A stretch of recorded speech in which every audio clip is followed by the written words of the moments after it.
Hi, this is Carrie Brownstein. This is DJ Premier. This is Darren Aronofsky. You got the RZA right here. Rose McGowan. Radiohead. Aisha Tyler. Tribe Called Quest. Fred Armisen. Prince Paul. Javier Munoz. Seth Meyers. Frankie Cosmos. Flying Lotus. Hi, we're Chaim, and you're listening to the Talkhouse Podcast.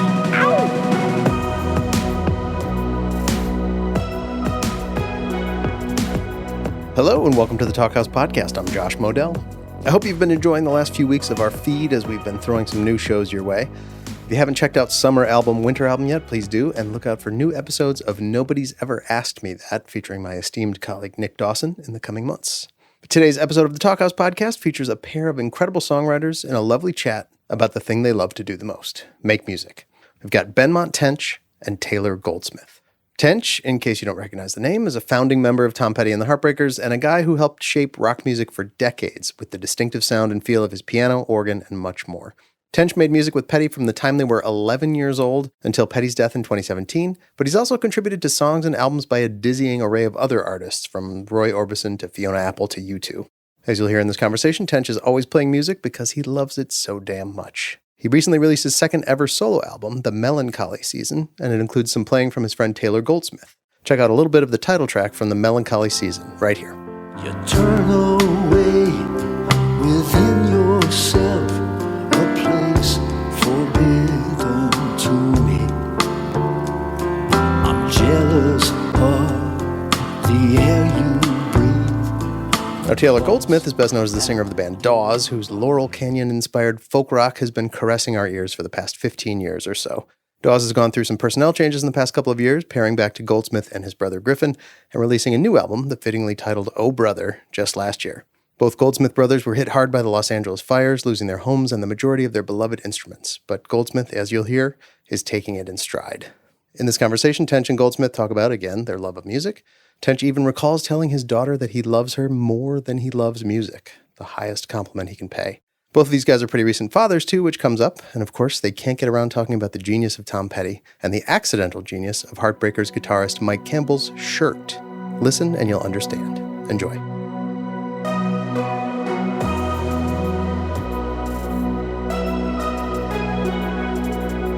There you are. Okay. This is better. Okay, man. How are you? I'm good. We're, in our temporary digs in Lake Hollywood until our house is properly remediated and rebuilt, all that stuff. Yeah, I'm so sorry. Yeah, it's pretty crazy. We were watching it from here and just going, oh my God. Yeah, it was pretty surreal. How are you doing? Your release week. Yeah, I'm really happy. Yeah, it's so good. And it's so good to hear the final product, because last time I heard it was when we were just in the recording space in the studio, and I know that I'm probably, after my stuff was done, there's some songs I don't think I ever heard. I don't think I ever heard You Again. I don't think you did. I think I found it after you left. You had a song like that lying around that you wasn't on the top of your list? Yeah, I found the lyric. I had the lyric and the chords to You Again, and it didn't work. Oh, wow. And then either right before we recorded or during the recording, I figured out, if I play it like this, yeah, it works. It's so good. That sounds crazy. Thank you. There's a line in it. Let me find it. It's, I never dreamed you could mean less than worlds to me. That really, that got me good. Oh, good. That's the idea. Yeah. These are questions I always want to ask you, but I feel like it's more of like a social event or something, and so I can't really nerd out as much as I want. But as a lyricist, where are you drawing from? It seems like you're a big reader, because the Jesus Ain't the Only One, and where you go with that, or even talking about Orion in the first song, The Melancholy Season. It just seems like this is very dare I say it, but I mean it of the highest order, literary. Well, I always read. And when devices showed up, I read less. But I still kind of delve in to things, like for greatest hits. You turned me on to a Hemingway short story a couple of years ago. I did. So I have a complete Hemingway that I dive into from time to time. But I grew up in a house full of books. So from when I was really little, I loved language, and I loved words, and I loved reading. Yeah. And one thing that I found increasingly interesting over time was the Bible, not as a believer, but as a source of story, language, metaphor, turn of phrase, and something to draw on. as a matter of cultural literacy, if you aren't versed in that and the myths or stories or whatever you want to call them, then everything from Shakespeare to Bob Dylan, you're going to miss a lot of allusion. And it's still going to be a wonderful experience, Shakespeare or Bob Dylan, but you're going to miss a lot of layers. I remember doing that with the New Testament just kind of as a student. Just like it literally like exactly what you're saying. Just I'm a lyricist. I should know this stuff. And so I read that years ago, and I remember it being helpful. I remember being like it helping kind of unlock certain songs for me. I'm not proud to say this, but I tried to do that with the New Testament just like, I want to say a year ago. And I think I got to Leviticus before all of a sudden I got bogged down with like genealogies and rituals that are explained for 30 pages. And I'm like, man, I don't know my way into this. And I'm not sure if picking up this 1,400 page tome and just starting from the beginning is really the right approach. Yeah, it probably isn't. I mean, I grew up, they took me to church all the time, and we weren't evangelical, but we were Presbyterian. But not just the Bible, but like I said, other literature. Yeah. So Shakespeare, Homer, Mark Twain. When you go into the Bible, you just leave it alone and open it up now and then, and you'll find something. In the Psalms, or the story of Saul and David, which is this unbelievably crazy story. Just crazy, incredibly well written. I don't write religious songs. And the song Pledge, where it says Jesus ain't the only one that weeps, is because there's a phrase I think my Catholic friends would say, or I would hear a priest in an old film say, Jesus wept. And it always stuck with me. Yeah. And that's where that came from. But there's a couple of things that are probably from the New Testament. I don't want to frighten people into thinking that I've written like, a religious tome. I'm just talking about cultural literacy. Yeah, it reminds me of when Joni sings about Jericho or when Leonard Cohen sings about Abraham and Isaac. It doesn't make me feel like, oh, this is religious music. This is just stuff that's steeped in the history of writing.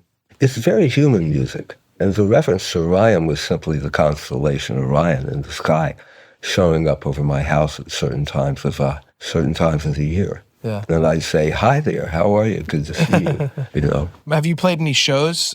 I feel like you have since the record came out. I did. I played 5 nights in New York at the Carlisle. Oh, cool. Which was really great because it's a very famous room, and I had no idea why they were letting me in. But I said, hell yes, because it's frightening. And if you aren't doing things that are frightening, you're not alive, right? Yeah. So I played 5 nights at the Carlisle. I did 1 night last week at Largo, and I'm playing another night here in Los Angeles at Largo this Wednesday. Just a solo show, or do you have any other players with you? It's just a solo show, but if you feel like coming down to watch or to chime in, I might.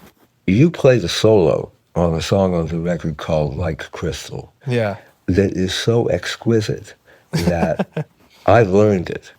And I play that song on the piano now, and I play that solo on the piano. That's so... It translates beautifully to the piano. I can't wait to hear that. That's really cool. Yeah, Jonathan, for people who don't know who that is, Jonathan Wilson produced the album. Or is it co-produced by both of you? No, it's produced by Jonathan. Yeah, and he's produced a lot of stuff for my band. My band's Dawes, and he's just a dear friend of both of ours. But at his studio, he has that old nylon string that has so much personality to it. Every studio has one or two, but his just seems like this old artifact. And so just playing a few notes on it all of a sudden just feels so powerful. I love that guitar. It draws the notes out for you. Yeah. Speaking of instruments, I really loved how, especially on songs like Melancholy Season, where it's just getting to hear you. Like there's a I think I strummed acoustic in the back, but that's kind of the only guitar. Otherwise, it's like, here's the piano as kind of our bed, and then the way you bring in organ, and I think there's a Wurlitzer at one point, but it's just the way that you layer keyboards and your sensibility for that is something that's obviously well documented and well known. But it's just so cool to hear it with just like nothing else in the way. It's just here's how Ben fills a song with his instruments. Well, thank you. You write a song on a piano or a guitar, and if you write it right, it's kind of complete. Yeah. You can hear the song and you can hear the lyric best that Yeah. way. I'm sorry, I had some surgery like a year and a half ago, and I know I'm lisping a little bit, but it usually clears up after I talk for a while. Oh, okay. No, it sounds fine. It drives me nuts. You came from maybe America's greatest band at showing people how economy works in music. Like, when is something needed? When is something enough? When is something getting the work done? And I mean, all of your guys' performances, sometimes where it's like just the quartet and just like two notes on a slide at the beginning of Won't Back Down or something, where it's like, that's a hook, even though it's two notes. And it's just, it's cool to think about that universe that you built and then how that talks to this album that you just finished. Like, I can't help doing that, having that kind of fun in my own head as a fan of both things, and like feeling the presence of your history as well as this new piece of work. Yeah, I'm glad you noticed. We did that on purpose, but we grew up listening to stuff that while during the psychedelic period or from the Beach Boys or Phil Spector, you would get a lot of information coming in. Yeah, yeah. There was always a really simple hook, but the Beatles were a four-piece band, and sometimes the only thing they add to build it, other than singing and playing four instruments, is a tambourine, you know? Yeah. And so we grew up with that, and then J.J. Cale showed up, and that was very minimal. And, you know, listening to Robert Johnson, listening to all those great country records that sometimes are very bare bones. Yeah. And so it kind of, I think it came naturally to us, and we gravitated towards this. Because in the South at that time, there were some hot shot bands, you know, with guitar virtuoso. And Mike Campbell is a guitar virtuoso, but he doesn't lead with it. You know, he doesn't lead with it. So, well, the same for you. I mean, one thing I've noticed, and tell me if you agree with this, but it seems like it's a disease that where no musician is safe, but I feel like it inflicts keyboardists in a specific way, where if you have the chops, you feel like you have to use them. And so, like, I feel like you and Mike epitomize to me where you have the whole toolkit, but we're playing rock and roll music. Sometimes it's just like hitting the high A and turning on the Leslie is all you want. Yeah, but the secret is Mike has all the technical facility, and I haven't. Well, you fooled me. But if I hit the high A, if it's a great song, and I hit the high A and turn the Leslie on, people will think, wow, he's great. Yeah. Because the song is great. Yeah. I remember like when we were doing a song like Rattle and Not Enough, where we were really rocking, and we got to a certain place and you're like, cool, I think we got it. And I know that there might have been overdubs after I left, but I was sort of like in my sort of kid brain of like, no, let's keep having fun. Let's keep on piling on. And you had a very clear sense of the discipline needed to maintain the focus where it needed to be. My problem is that I get to a point where I think it's complete. And I needed Jonathan to say, no, it needs this and this, because it doesn't sound like a record yet. Jonathan has a gift for that, for sure. I watched him pick up little boxes, like cassette players and stuff, and all of a sudden noise will start coming out of it. Like, he can make music out of anything sometimes. It's so magnificent. Well, on the song Back, you just ran the pick down the strings. Oh, yeah. And made this really, this noise solo. And he had the idea, which was inspired, to play something, it's a little bluesy, but it's very melodic. Yeah. So that it's like he plays a melody, and then you answer him with noise. Yeah. It's funny listening back because I feel like in a lot of ways I learned to play guitar from him. Like I when I started Dawes, any solos that I played, I had to learn and practice in order to play. I wasn't thinking on my off the cuff at all. I'd been in a band with Blake Mills for so long, and he's such a great guitarist that I never learned how to be a lead guitarist. Anyway, when I met Jonathan, I just paid such close attention to how he did his thing. So it kind of opened my eyes listening to your record, because there were moments where I was like, I don't remember if it's me or Jonathan, because he's such a big teacher of mine. I really love it, because I don't either. But I think I know, but I don't necessarily know. So I wrote the credits out and ran them by him. And he said, okay. That sounds like him. I hope they were right. Yeah. But I met you through Jonathan. Yeah. You played on our second record, We were Yeah. obviously massive fans, and you came in and played on our song Time Spent in Los Angeles. I remember when you came, it was such an inspiring thing because I don't know if it's a quality of yours that you've always had or if it's something that as you like got older than I was at the time, and if it was something that you attained, but you'd listen to the song one time through and you weren't even looking at us. You're looking out the window and you said, I love music. And then, and it was so inspiring because I feel like, I don't know, I'm sure you see it more than anybody, but once you give your life over to being a musician, it's really easy to lose sight of that simple truth of where all of a sudden it becomes a job and, oh, someone asked me to do something, I guess I have to stay up late, or I guess I got to give up my day. And it's easy, at least for me, and I'm not proud of it, to forget that like we do this because we love music. And when you came in, just you saying that, you hadn't even played a note yet, I was so inspired. Oh, great. Well, don't you find that, you can find yourself touring and go, oh, God knows I have to play a gig tonight or whatever it is like that. Yeah. And every time I've ever played, right before I go on, right before the Heartbreakers went on, I was always like, oh, God, is there a way to get out of this? And then the second we were on, I was like so happy and just really happy. Yeah. But it's a privilege because we love it. Yeah. And I love music. And so I listen to the radio all the time. That's cool. And people turn me on to records. And I try to keep my ears open and I find old stuff and dive into it. And I'll pull a record out of my music closet that I haven't listened to in forever and go, oh, what about this? And just get my mind blown by a record that I dug at the time, but it passed over me and it'll just have me jumping for joy. I said to my daughter at one point, I said, Catherine, I love you more than music. And someday you might understand how heavy that statement is. How strong a love that is. I mean, it seems like that love of yours for music, no, maybe not to the same extent, but it extends to kind of other corners of creativity and culture. Like I think it was your house where, because you used to have those jams at your house and it was always so fun, and I met a whole bunch of people I didn't know and we'd all sing songs. And for anybody listening that wants to have jams at their house, do what Benmont did. Benmont would make sure people came with songs. We didn't just sit around playing 3 chords and everyone take a solo. It was like, what songs do you know? And inevitably it'd be a lot of like Bob Dylan songs because those songs are iconic but also simple enough where a bunch of people can get involved. But those were such inspiring nights. But I bring it up because this is such a weird detail, but I remember we were all playing music. You had your Wurlitzer on like the coffee table, if I remember correctly. Yeah. And and you were looking at the TV and you had, I'm probably going to pronounce this wrong, Le Cercle Rouge muted by Melville. And I was watching kind of like just because we were all playing and looking at this TV where I didn't know what this movie was.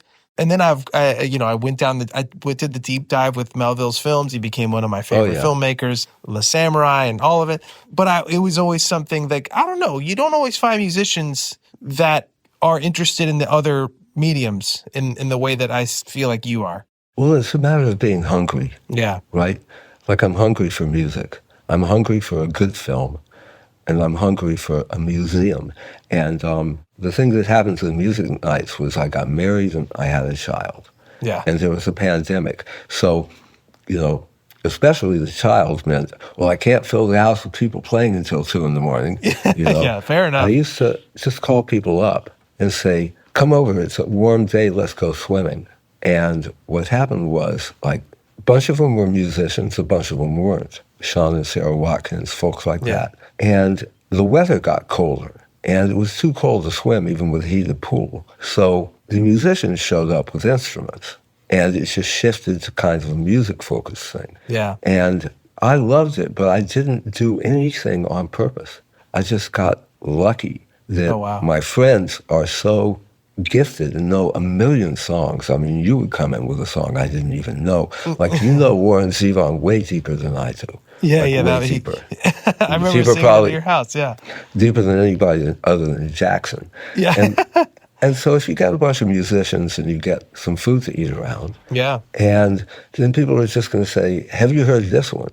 And Gillian Welch and David Rawlings would show up and play some brilliant Jerry Garcia, Robert Hunter song that I didn't know. And you would show up with all sorts of things, just beautiful things. Blake would come. Yeah. These wonderful musicians from around town.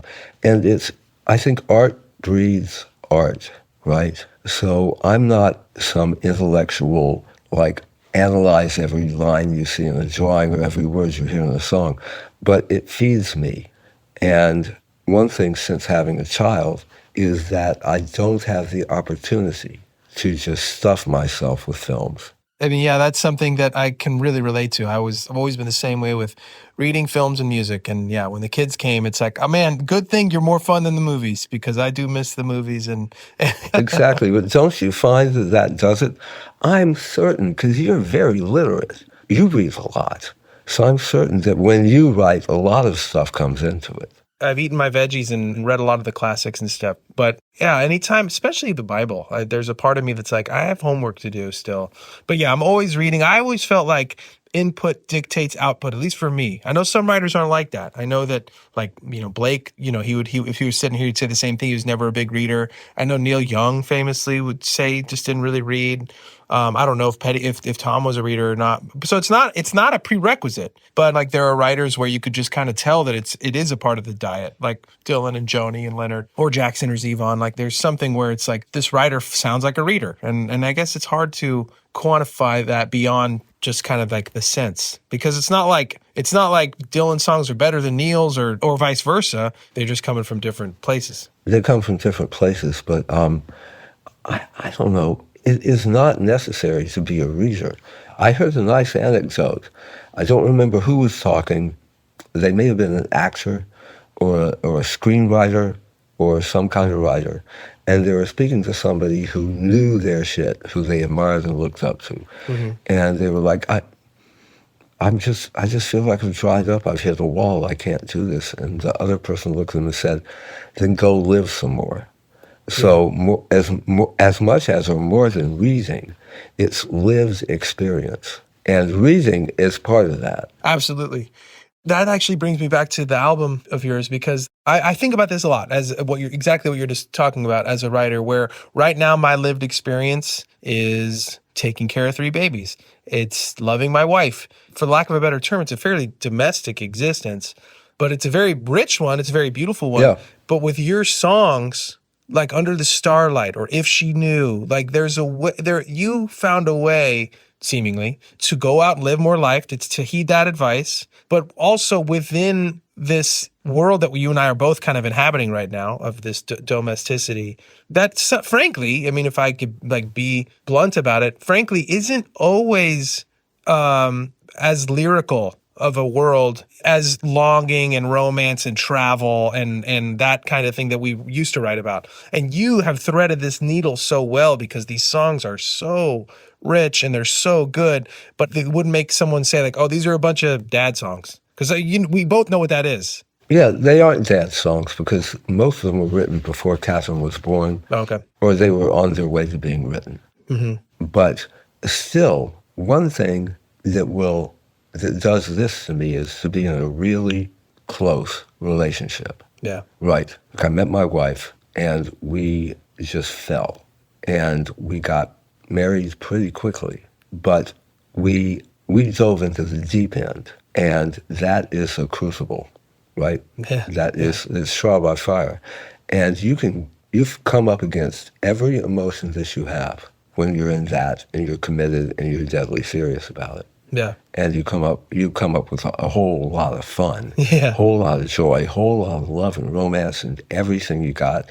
And you come up against walls inside of yourself of like your patience, your anger, your, hey, what about me? All of that kind of thing. Yeah. And it enriches the experience. Yeah. And since she is Italian born, we spend a couple of months of every year in Italy. So and if you want your life to be enriched, walk down the street in Italy and duck into, like John Phillips said, duck into a church, that you pass along the way.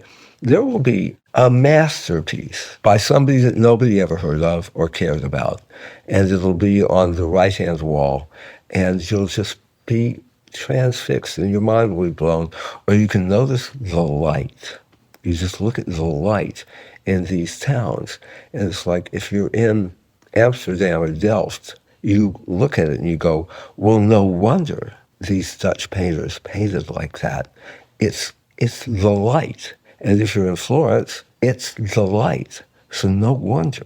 So there's all sorts of enrichment, just drive through Big Sur.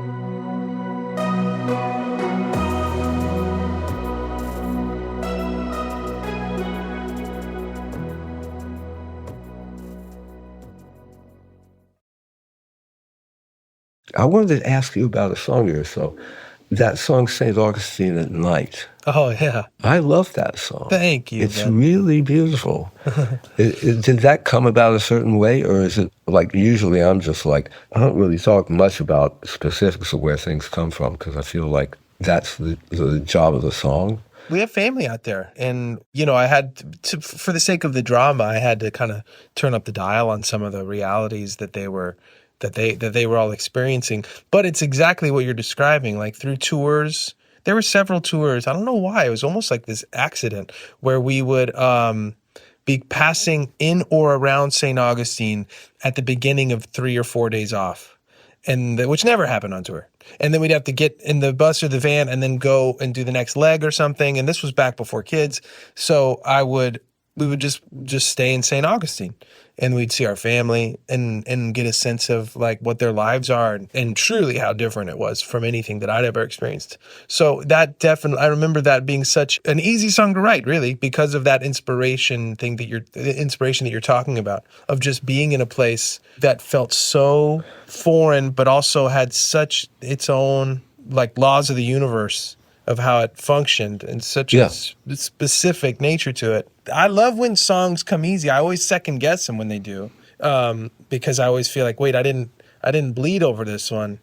It's sort of like I think that one just kind of bottled up, and then it just all came out in an afternoon. And I'm always grateful to that. But whenever it's done, I'm like, shoot, did I work hard enough? Well, I've spent a lot of time in St. Augustine, and you caught it really well. Oh, that's cool to hear. If anybody hasn't been, I recommend it. It is a small beach town. It's very different. And you're a Floridian, so like, how would you describe like the relationship between what the rest of Florida is versus what St. Augustine is? Because it feels like two very different worlds. Augustine is unique because it's the oldest established city in America, possibly. Oh, wow, I forgot that. Yeah. Or it has like the oldest house, I think, because it was colonized by the Spanish and I think the French and the Dutch, and like New Orleans, everybody came through there. And there's an ancient fort. But there's also, it's a beach town. Yeah. And it has a good tourism base, but it's also a small Florida beach town where you can, back when I used to drink a long time ago, I got drunk like crazy at some little bar that I passed the last time I was there. And so 40 years ago, I got bombed in this place. And you just go drink with the locals because it was definitely a local bar. And you can just be in a place, just be in a place. I like places, When you travel, what cities do you think evoke things? That's a cool question. I mean, the ones that always get asked about are the big cities, obviously, but oftentimes the ones that we end up with a relationship with, I guess it's two things. It's one is, where do you have your people? And where do you have friends or even just acquaintances or even just friendly strangers that are willing to take you under their wing? And oftentimes the ones that have the opportunity to surprise you are not the big cities, because you kind of have a preconceived notion of what it is because you've been there before, a handful of times or whatever. But, I actually wrote this song. It's on our latest record. It's called House Parties. And this is kind of what it's about. It's like we always, wherever we go, no matter how unconstrained we think we are by tourism, it's so easy to continue to fall into those traps of feeling like there's certain sites I need to check off the list. There's certain things I need to experience. But oftentimes, like, my relationships with cities that I truly love are the places that we all ended up at someone's house after, or we all ended up at, like you said, like you just mentioned, a local bar in St. Augustine. That is not the tourist thing, but it's probably the thing that's most meaningful to you. Or to well, what it means to me is it was time to stop drinking, but I continued on.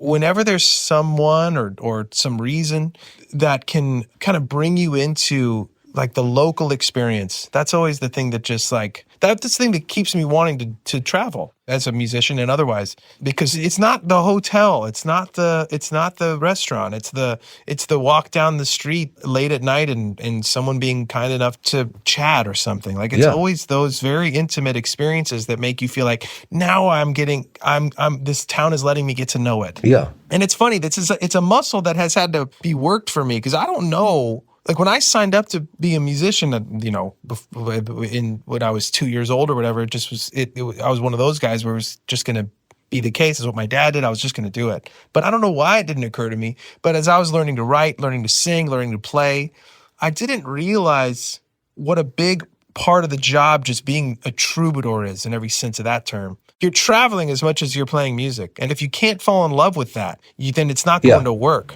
You're traveling more. Yeah, a lot more. And I don't know if I would have been that way naturally. I think if it weren't for the music kind of forcing that, I think of myself as someone that would be pretty content to just travel once in a while. But now I do have that addiction to it. Now I do see myself as someone that needs to be on the move and to experience new places. But yeah, it's a fascinating thing that people don't always think about with musicians. It's like, yes, they're professional musicians, but they're also professional travelers. Yeah. We're professional travelers, and we're also professional people who wait. And that's actually been really helpful with things like the fire, or things like definitely with just being a parent, being a dad. I feel like when things are really bad, I can just remember we slept in worse situations like this in the early days, so I can handle anything you throw at me. It's absolutely the truth.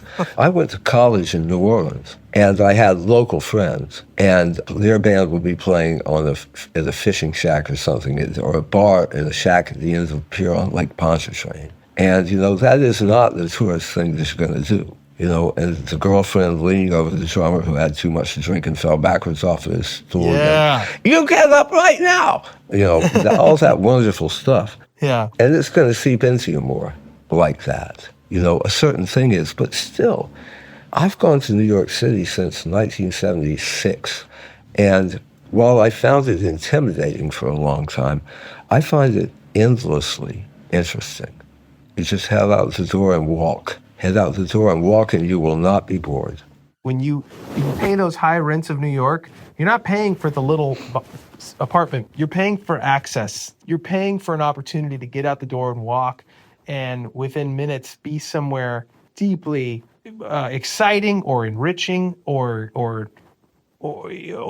mesmerizing or whatever it is. Like it's like you can be at the Natural History Museum. You could see legendary musicians playing regularly. And my friend who lives in Brooklyn, he's like, on Wednesdays I see the organist of this very, very famous church. He just practices on Wednesday afternoons. So I just go into the church, and there he is with his crazy pipe organ just rehearsing, and you can just walk in for free. What other city has the world at your fingertips in quite the same way? Well, everybody was funneled in there. So many immigrants were funneled in to America through New York City. And it is so concentrated and so packed. It's very dense. So you don't have to walk far to hit Carnegie Hall, or you hit like the best deli you ever got to. Yeah. Or a museum you didn't know was there, or something ridiculous. Yeah, I love music. I try to always stay in a space where I love life, and I can tend to depression.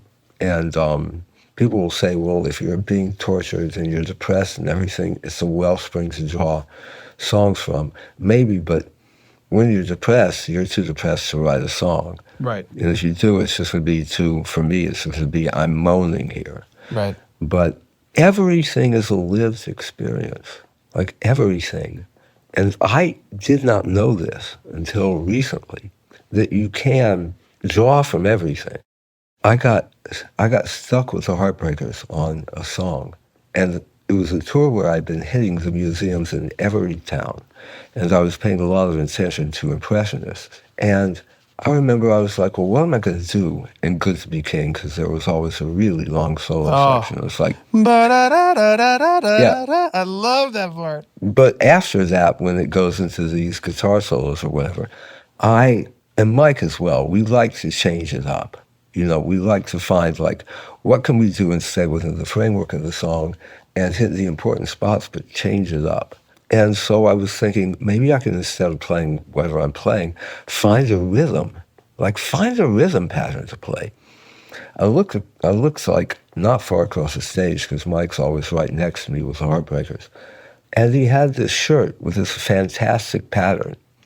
I looked at the pattern as if it was, eighth notes, staccato, whole notes, and all this stuff on the shirt, the colors, everything. I just went, I'm going to play Mike's shirt. And it worked. Wow, that's the part? You can draw it from anywhere. The cover of this record is a painting that I saw at the Art Institute of Chicago. And I was always really struck and really haunted by it. So I can't remember if he's Norwegian or Swedish or Danish. Harold Oscar Solberg. It's a painting from 1906 called Griffin's Cottage. And it just always struck me. And so when we were trying to figure out an album cover, the first thing that came to mind was, I don't want a picture, can we get permission to use that painting? And my manager, Lawrence, God bless him, called up and found out that, yeah. Wow. If we use a certain resolution or a certain something, then we could. Because that evokes the whole thing. Oh, yeah. And the way that image talks to the title, The Melancholy Season, it's really fun to let your imagination run with it. Well, album covers are, or at least they used to be, inextricably tied to the album. Yeah, and even just down to the color, like Damn the Torpedoes being that pinkish red, and the jacket, the guitar, like it immediately sets the tone for what that album is going to sound like. Yeah, Refugee sounds like that color. I mean, and maybe that wouldn't have if it had been a different color, but it does now. Yeah, and the cover of You're Gonna Get It, there's a picture on the insert that was finally put on the Greatest Hits when they reissued the Greatest Hits. And I think Tom was holding a hubcap, and we're reflected in it. Oh, yeah, I know that cover, that Greatest Hits, yeah. But we look like us. And to me, we look like the music at that time. Yeah. I've always thought that record might have had a different... It did well, but people might have had a different take on it had the cover looked like something else. And that's the record that has the song Second Thoughts on it, right? Yeah, No Second Thoughts. Gorgeous song. No Second Thoughts. What a song. Wow. You want minimalist and tell the whole story. Yeah. I would imagine that record did great. I mean, it had I Need to Know, and it had Listen to Her Heart on it. Yeah, so the hits were flawless. Yeah, it did well. I think it did at the time better than the first one. But No Second Thoughts is like Dreams Fade, Love Dies Hard, Yeah, I love that song. Yeah, she took off her golden band, crushed it with her heel into the sand, took her silent partner by the hand. It's like, okay. Yeah. I want to see where these guys are going to go on the beach, Yeah, absolutely. Man, he could do that. He could do it from the get. Yeah, the ballads, you guys, like the Insider off of Hard Promises, like he had a real gift for the ballad. He always, whenever the ballads came on all the records, I knew it was going to tear me up. He really had a strong gift. Tom, I've never wanted to write like Tom, but I want to learn the lessons that Tom knew. I want to glean the wisdom that he had and apply it to whatever I want to write, Yeah. And it's the same thing with anybody, whether it's Bob or it's Joni or Leonard or, Mick and Keith, who are really overlooked. Well, that's a fact. It seems like, even from stories you've told me, that Tom had access into the sort of intuitive side of being a writer in a way that I wish I could relate to more, but I've never had that experience. I remember when I told you that I loved the song "Swingin'" off of Echo, which is now my 4-year-old's favorite song, and we listen all the time to it. But when I told you I loved that, you were like, well, a fun fact about that song is what you're hearing is the second time we ever played it, and the first time we played it, the take before, Tom was writing it as we were following him for the changes. That's what it seemed like to me. That's insane. That song, I can't swear to it, but it really feels to me like he was pulling that song out of the air, and I've seen him do that. And if you want an example of Tom's ability to pull a song out of the air, on the Wildflowers box set that Ryan Elliott and Adrian Petty put together, they found Tom's home demos. And they found where he had picked up the guitar, sat down, pushed record with no idea in his head and gone, "You belong among the wildflowers," and sung the song from start to finish, and it's Wildflowers. Wow. I think the bridge section has a couple different chords, the instrumental bridge. But yeah, so that song showed up complete for that cat. Wow. And I remember like I reading an interview or something where I think maybe Rick Rubin was talking about it or something where they said like, "Tom, where does this come from?" And he said, "I don't think about it too much because I feel like if I did, they'd go away."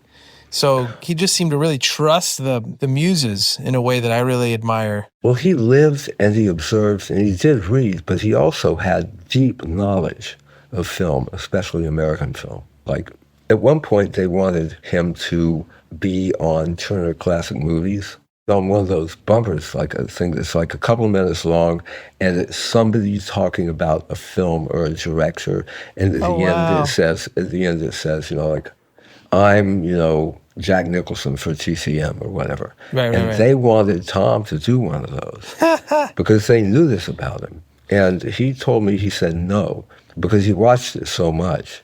He didn't want to be watching TCM and have his voice come on. It'd be too jarring. And he and Peter Bogdanovich got close. And Bogdanovich knows or knew everything about film. Yeah. So, and from film, that is a great, great art form. That is a form of literature. Like you mentioned Melville, you know. Well, there was the other one. I think The Red Shoes was the same experience. I saw it at your house muted before I ever watched it on my own.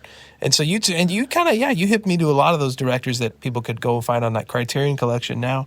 I like to do that because if you have a film like Orson Welles' The Trial, or you have Lawrence of Arabia, which is gorgeous, or The Red Shoes, or what did you mention first? Le Cercle Rouge. Oh, Le Cercle Rouge. Yeah. With Alain Delon. Yeah. As a hitman who's very zen. Yeah. You're not going, I mean, it is just gorgeous to see. And sometimes you get an added dimension from it. Like there have been movies where, and I won't name them, but like there have been movies where I'm like, I don't know if I'm a fan. And then I had that experience where I saw them and the sound wasn't on. I was like, this movie is so stunning and so beautiful. But yeah, I think I've seen that with like Paris, Texas, with Life Aquatic, like even like a newer film like that, where it was just on in the studio one day and nobody was listening to it and just looking at it. And I was like, this can really give you insight into a film that you won't have when you just watch it normally. Well, there was a brief period where I was around Jim Jarmusch. Oh, cool. And he told me to watch a Japanese film called Branded to Kill. And it was not available with subtitles at the point. Oh, wow. And I think he may have given me a cassette. Said, watch this without subtitles. It's because it'll knock you out. And I tried, but I was just like, what is going on? Because obviously, like, Jarmusch has a lot more going on than I do. It doesn't make sense even. That whole thing. That whole thing, like, you can have the images. Yeah. Especially if it's somebody that really knows the image. I watched In the Mood for Love recently. It's perfect. And I had seen it when it came out. And I had thought it was gorgeous, but I hadn't understood all the emotional shifts in it. Yeah. And watching it again like 30 years later, oh man. Yeah. So everything is a lake into which you can dive. And if you drown in it, well, that's not a bad way to go. It can affect your playing, it can affect all of it. You guys always bring emotion, but you bring a lot of joy. Your performances are always like, and when I've sat in with you guys, it has been fantastic. We're always psyched to have you. I sat in with you guys at Newport. Yeah. And I sat in with you guys at the Troubadour once. Yeah. And man, it's a wonderful, wonderful, wonderful thing. And to have a band that's a band, you know, it's a big deal. Yeah, and that's you know, like we're dealing with, I don't know if this is podcast worthy, but hopefully we're dealing with personnel changes now that Wiley and Lee are gone. But I actually thought about you guys a lot because with going from Ron to Howie to Ron, and then going from Stan to Steve. And with you guys, the thing that really was so important for me was kind of this North Star was thinking like the Heartbreakers were able to maintain their DNA despite having major changes in their personnel. And so it's like, how do you make decisions where we can stay the band that we are, just have different people step into the thing. And I feel like we're actually succeeding at that, but you guys have like been kind of a guide without even knowing it. You just have to, remember who you are. Remember what kind of music you like, because getting Howie to replace Ron on the bass wasn't as big of a stretch. They play very differently stylistically, but it wasn't as drastic a stylistic change as Stan Lynch to Steve Ferroni on the drums. Both fantastic drummers, but very different. But we just forged ahead, and Tom was an incredible leader. He was a great band leader. And so you just follow the North Star, You just follow the North Star. And I was always like, grumble, grumble, grumble. I wish we'd do this. But I didn't leave. Yeah. I said, why don't we do this? And every now and then you say, good idea. And a lot of the time you just kind of like act like I didn't say anything. But I stayed because I knew that, 9 times out of 10, that cat was exactly right, Yeah, that's a big part of the piece. And, you're in a band with your brother, your actual brother, that's got to be really beautiful, I would think. It is. We weren't really close when we were kids because we were 5 years apart. And so, when no matter how much older he got, I was just getting too old for me to be able to relate to where he was at. Yeah. Until he was like 16 or 17. And then all of a sudden we were living the same life. And he became a really great drummer really quick. And sure is. Similar to what you're talking about, like we had the same education. We just, we're probably the only 2 kids at our high school that were geeking out about Procol Harum and things that meant so much to us. Then we'd move on together and find the things together. We both memorized the Steely Dan catalog the same way at the same time. Like that's so formative. And even things we moved on from, it's like we did it in the same way. And so now when any time, especially musically, where either of us are like, I'm hearing this or that, and it might be a left turn to the other guy, we at least know why and where we're headed. And so I think we're actually pretty lucky that we get along so well. All the brothers in music are pretty famous for inevitably hating each other. And so far, Griffin and I, we're very lucky that we're as close as ever. That's really great. You said something about you had the same musical education. Is that what you said? Yeah. Because you grew up listening to the same stuff. Yeah. And that is kind of crucial. We were thrown into the fire in the same way, playing with our dad, just local clubs, like learning on our feet in a way that kids, at those times weren't doing. Learning on your feet is the best possible thing. It's my favorite way to play. It is my favorite way to play. Under the gun, and play me the song and I'll play along. It'll probably be the best I'll ever play the song. Yeah, totally. We grew up when the radio was AM and it was beautiful because they played Frank Sinatra, Sandy Posey, Tammy Wynette, Ray Charles, the Beatles, the Rolling Stones, novelty acts, instrumental movie themes, James Brown, Aretha, everything that there was. So you got a really broad selection of genres of music. And you also, I was born, Elvis had his big year in 1956 when I was 3. So I don't really remember much about what it was like before Elvis. But for a long time, everything wasn't rock and roll. But how beautiful it is to grow up at a time where the radio is so integrated stylistically and racially and so on, that you get an education in rhythm just by turning on the radio. You may not know why you feel better when this song comes on than you do when that song comes on. And then later on you find out, well, it's because Ringo Starr is playing this song, Earl Palmer is playing that song, and whoever's playing the other songs just isn't as good as those guys. I just finished that Sly documentary and how Sly was this very big Bay Area radio host. Oh, yeah. And my dad was a kid right then. And my dad grew up idolizing Sly and James Brown and Otis Redding. Wow. And I asked him, do you think Sly Stone was directly responsible for your taste? He's like, yeah, that's what we all listened to. I was sent to boarding school when I was 14 to get a better education than my parents thought I could get in Gainesville. And they sent me to a pretty liberal boarding school in New Hampshire. And I landed there just when the British blues explosion and the American white people playing electric blues thing was starting in earnest. The Paul Butterfield Blues Band, Clapton's record with John Mayall's Blues Breakers, all of that kind of stuff. And so I came from the South, but I wasn't familiar with that end of it. And I walked into the drama building when I was brand new at school. And a kid from New York named Manny Friedman had, like, I think a Les Paul, and he had a blues band. And he lit into Look Over Yonder's Walls, the Paul Butterfield arrangement, which is an Elmore James number, or at least he did it like an Elmore James number. It has the classic Elmore James slide lick.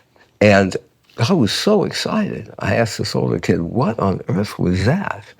I think he looked at me like, how can you not know? So I went up north and got my education about a lot of Southern music and Chicago music. And then my best friend was from Detroit, and he was hip to the bands that were just showing up in Detroit, like the Stooges and the MC5. Yeah. He'd go, you got to hear this. I'm like, I never heard anything like this. And then I went to college in New Orleans, and the local kids I knew would say, listen to this Professor Longhair record. Yeah. Or, what do you mean you don't know? Were you a musician this whole time? Yeah. Right on. I've been playing since I was 7 or 8, cool. and I've had bands since I was 12 of various quality. So when I met Tom and Mike, I had heard a whole lot of different kinds of music. Yeah. And paid a lot of attention to what I loved about it. And some of it was the directness and simplicity and the swing. And were you writing the whole time as well? No, I tried to write some songs. I was terrible. In New Orleans, I would ride the streetcar because I didn't have a car, and I didn't like the bus. And I'd try to write songs in my head. And I'd just get partway through, and it would be good, and I'd get stuck, and I have no idea where to go with it. And it would fall by the wayside. Wow. But I kept trying. Well, it worked out. Well, the thing was, when I met Tom and Mike, they were playing like kind of burritos type country rock, but also very Rolling Stones influence, and a whole bunch of like sax volt stuff. So it meshed pretty well, and they gave me an education in blending rock and roll and country. You know? Yeah, it's incredible. It's really, really special. Did you always write? I wrote when I learned my first 3 chords. Like I was like 11, and I learned 3 chords, and I thought it was like a G and an A7 and a D7. So it's kind of like a 1-2-5 thing, and like that's all that I could do. And I just wrote a song like, well, this seems like enough.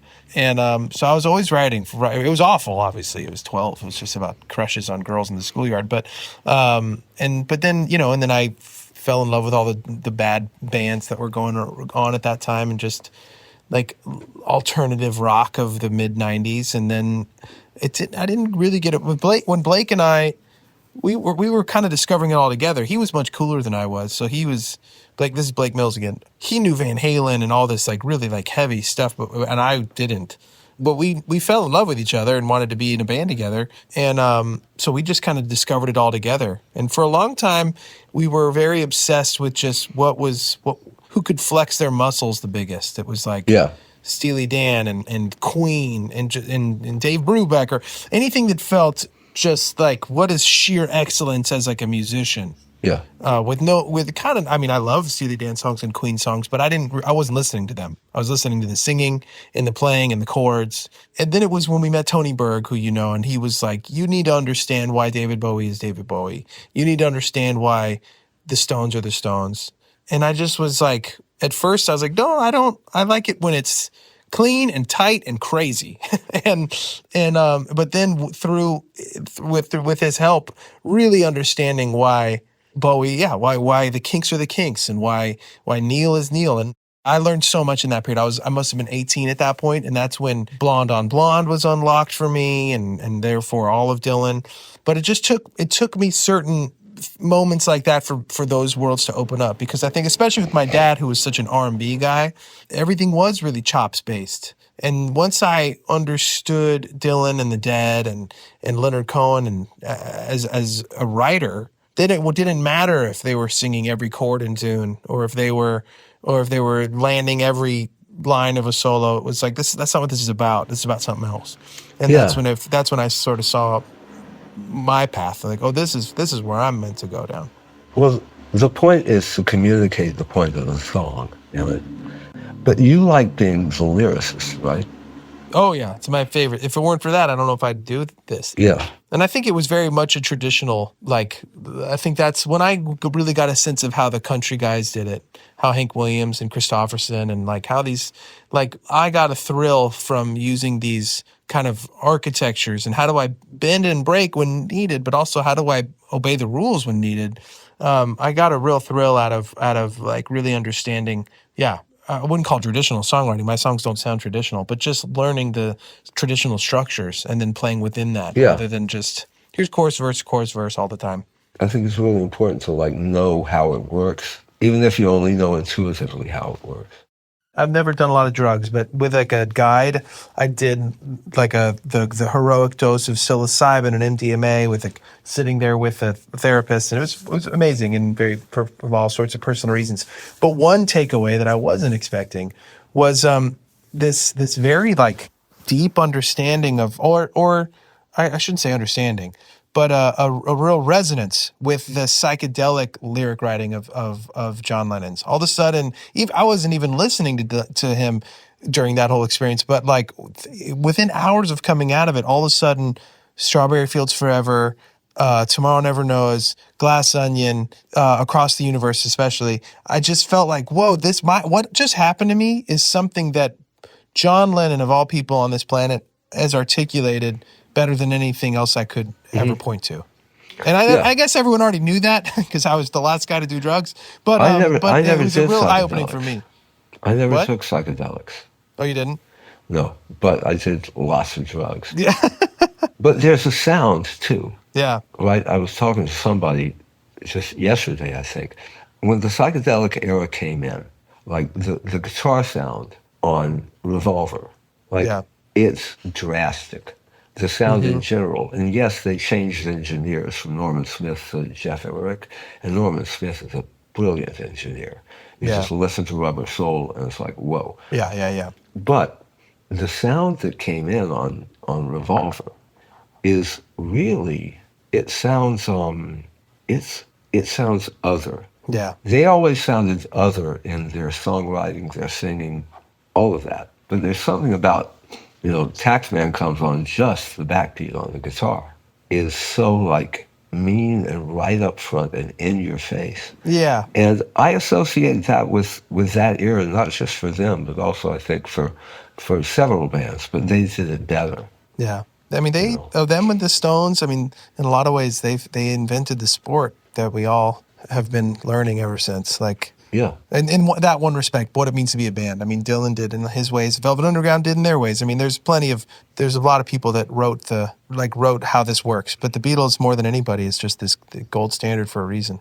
And making the case for literacy, don't be a bookworm, live. But making the case for literacy, Lennon was well read.